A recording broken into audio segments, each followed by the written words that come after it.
Well, dang, I guess I'm going through some growing pains. I recorded a whole video for you guys, and then I realized when I switched back to watch it back, because I got OBS and I'm trying to learn all this new stuff. Um, I had it on a black screen the entire time, so I'm like, well, damn, I've got to delete that and go again. But that's okay. Second go around should be a little bit more polished. Most of what I wanted to say was just completely off the top of my head, anyways. So probably going to be a little bit rambly. I don't have any specific upload schedule or anything yet. Just because I'm new to this, and once I get more comfortable and start getting things dialed in, I'll probably commit to a schedule. But I've tried to improve the setup a little bit. I got a light over there. I look like I'm probably too washed out right now, but I'm going to improve just a little bit every time, so I'm not setting the bar too high for myself. Moved into a different room, so we got some more space back here.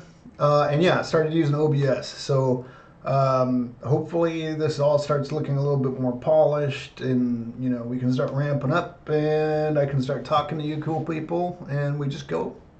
So basically, what I wanted to talk about today was it's going to be a little bit ranty because I was looking at some books on D&D Beyond, namely Astarian's Book of Hunger, I think it's called, and the new yet to be released Forge of the Artificer. I was really excited about these two books, but I don't know if I'm going to get them because there's some things I was thinking about as I was kind of looking around on D&D Beyond about things. Let me kind of switch you over so you guys can see what I'm seeing. Like I said, new to OBS, so if this all screws up, I'm sorry. All right. So, Astarian's Book of Hungers, we kind of got a preview on it because I follow guys like Colby with D4 Deep Dive and Treant Monk. Treant Monk is he's the OG, right? I've been following him ever since he was posting on RPG forums back in the day, with the God Wizard and stuff like that. And they kind of have reviewed. I think they both reviewed Astarian's Book of Hungers, and I think they both reviewed Forge of the Artificer.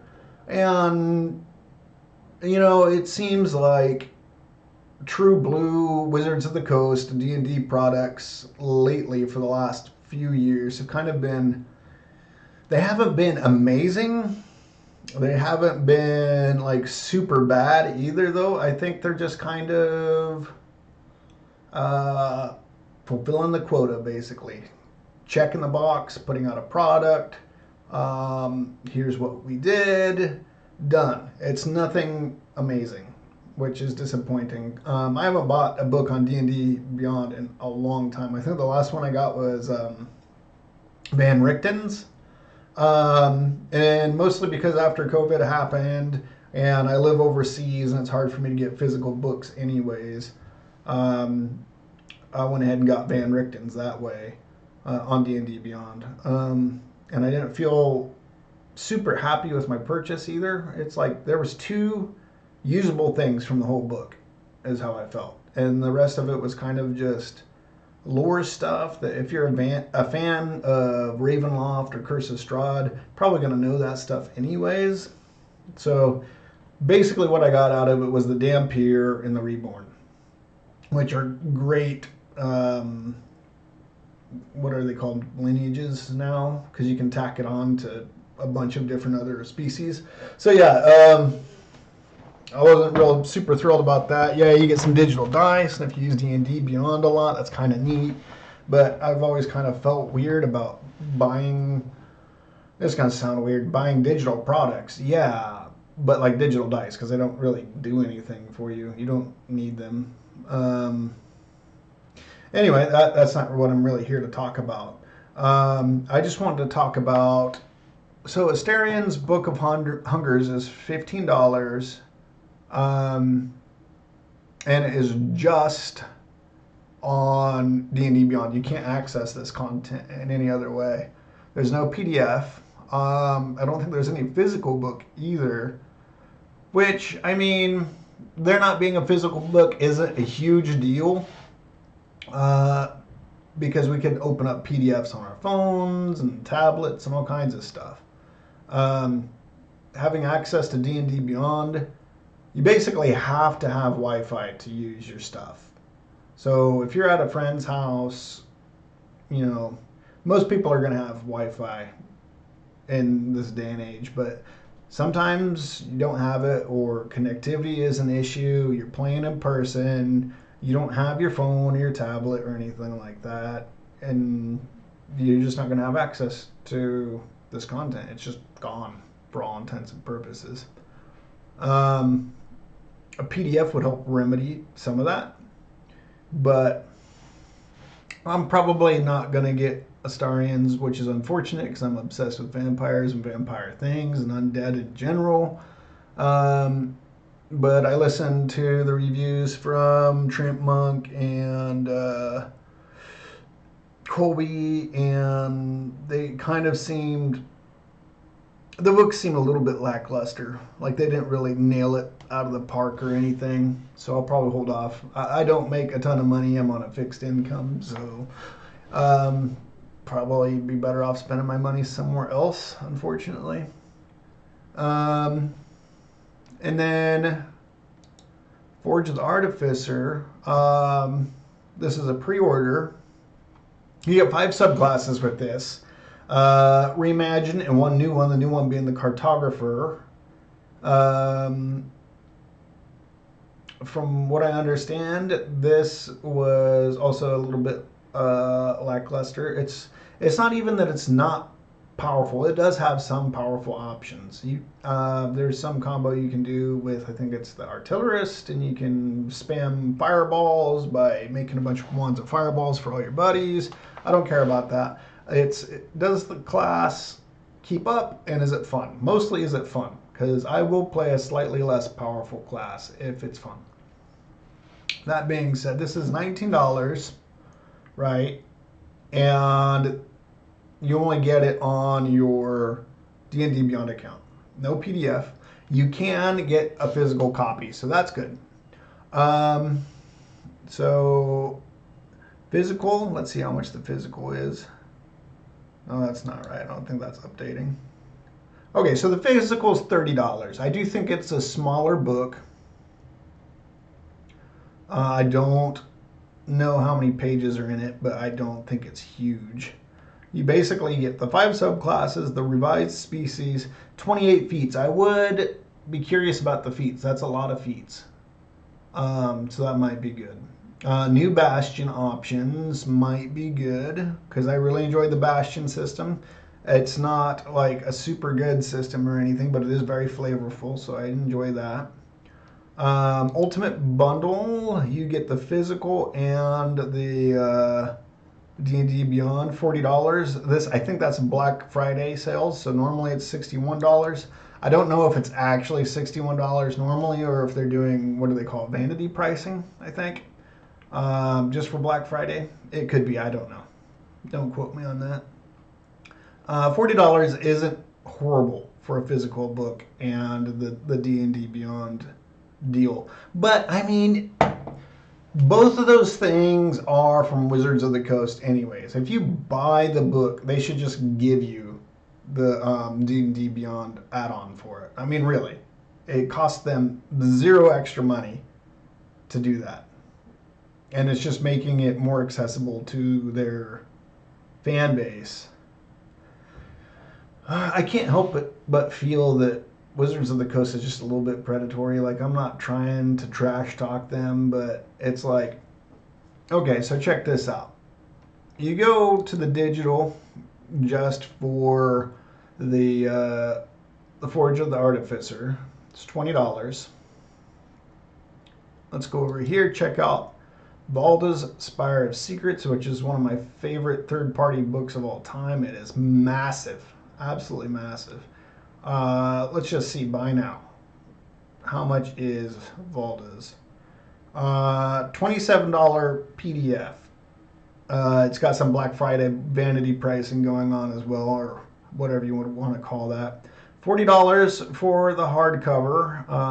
It says 60 normally. I don't know if that's true. But here's the thing. Baldur's has so much stuff in it. It's absolutely insane. Okay, so I think they even claim that it's an expansion for 5th edition, which they would be correct. There's so much in this that it's an expansion. There's 10 new base classes. So Forge of the Artificer gives you one class, and I think it's 5 subclasses. This gives you 10 new base classes, 150 subclasses. I'm not being sponsored. I'm way too small for anybody to care about me. This is just my opinion. Valda's Spire Secrets is amazing. It's like a 400 or 500 page book, I think. It's absolutely massive. And you get an alchemist as an entire class. You get a craftsman as an entire class. And those two classes can fulfill your different artificer fantasies just everybody as well as an artificer, probably better because they're better supported. They've got more content in Valda's to help back them up than Forge of the Artificer will, simply by page count alone. So, I mean, and like I play a craftsman in one of the campaigns I'm in. I'm in like 3 campaigns, I think. This is my main hobby. You know, TTRPGs are my main hobby. That's what I do. That's what I've done as my main hobby for the majority of my life. And I'm playing a craftsman, a witch, and what else am I playing? A necromancer. And 3 different campaigns, all Valda's classes. So I want to try out the alchemist because it looks amazing. But the craftsman has several different subclasses. One of them is you're like a forge knight. You walk around with this forge on your back, and you get like molten metal abilities. Like you can put a sword or something in there, and then you can hit people with fire damage. Or you can be a trap master and build traps on the fly if you want to just like, I don't know, be Bomberman. In a TTRPG, you can basically do it. I don't know if they get bombs, though. They get traps, bear traps. You want to throw a bear trap at somebody? There you go. I can't remember the name of the subclass, but they base it around the apparatus of Qualash. I don't know if I'm pronouncing that correct either, but it's like a crab mecha thing. It's got the fucking pinchers and stuff, right? And it says right there in the text, you can reflavor your robot however you want. So you can have a literal Gundam in D&D, and it's totally supported by the rules. And it's cool, and it's strong. It's not overpowered, but it is very flavorful and fun. And you get all of this stuff for, what was it, $30, $40? Oh, and then you get a ton of species. Here's the Forge Knight right here. This is what I was just talking about. That's what they look like. But yeah, it's one of the best books I've ever seen. And like, the real bangers in D&D lately have been third-party content. It's like Baldur's Spire of Secrets, Heliana's Guide to Monster Hunting is also phenomenal. Because you can kill monsters and cut them up like in Monster Hunter and use their fangs and claws for weapons and armor. It's really cool. And it's got a bunch of subclasses and species and all kinds of stuff. Great bang for your buck. And it's like, man, Wizards of the Coast just kind of phoning it in, man. And like, these 2 books, yeah, they do look good. They do. But I feel like a lot was stripped out of them because the original Ebron setting is also third-party content originally. And I think the dude's name was Keith Baker, I want to say. And Ebron was just awesome, dude. It had Warforged and guns and like trains and just one of the coolest like steampunk fantasy settings I've ever seen. Just really cool stuff. So this IP really isn't even Wizards of the Coast to begin with. And then Astarion's Book of Hunter, Astarion is not Wizards of the Coast characters to begin with either. I mean, it probably is now because of licensing and all that, and I'm not sure how all that works. But they are cashing in on other people's ideas and just running with it. And it's like, I don't know. I feel a little bit salty about it, I guess. And then I really got to kind of poking around on the D&D Beyond website, and I was like, well, let's see what's what. And then I saw this, and I was like, oh, Chepeku map pack. And then I saw this, and I was like, $95. Holy crap. Okay, what do you get, though? 20 maps. It says 20% off, which, okay, if you buy all these individually, I think they sell individual maps for like $5 each. So, okay, I guess you're saving. But that's not really how Chepeku runs their business, from what I can tell. They're like, if you want to buy a onesie or twosie map, go ahead. But I have used Chepeku for a while because they're fantastic, and I just subscribed, because you get 6,000 maps for $25. You just download whatever you want, and if you're not using it, just don't subscribe. Cancel your subscription. You still got all your maps. And I don't think Chepeku minds that you do that at all. They want to give value to their customers. Which, this looks predatory to me. I'm not going to sugarcoat it. That's what it looks like to me. It's like, yeah, there's no other real way to slice it. So, it is what it is. Yeah, I guess that's really all I've got to say. Yeah, I was pretty ranty. I get it. I'm sorry for being ranty, but that's kind of just why I wanted to make this channel anyways, because I wanted to talk about TTRPG things, get it off my chest, put my thoughts out there into the ether. Hopefully one or two of you catch this, you enjoy it. Strike up a conversation with me in the comments. All three of you. But yeah, that's basically all I got. I wanted to put out a video because I didn't put one out last week, and I want to be more consistent and improve a little bit every time I do this. So hopefully things keep going that way, and I'll start to grow a little bit. That'd be great. Anyways, thanks for watching. Bye-bye.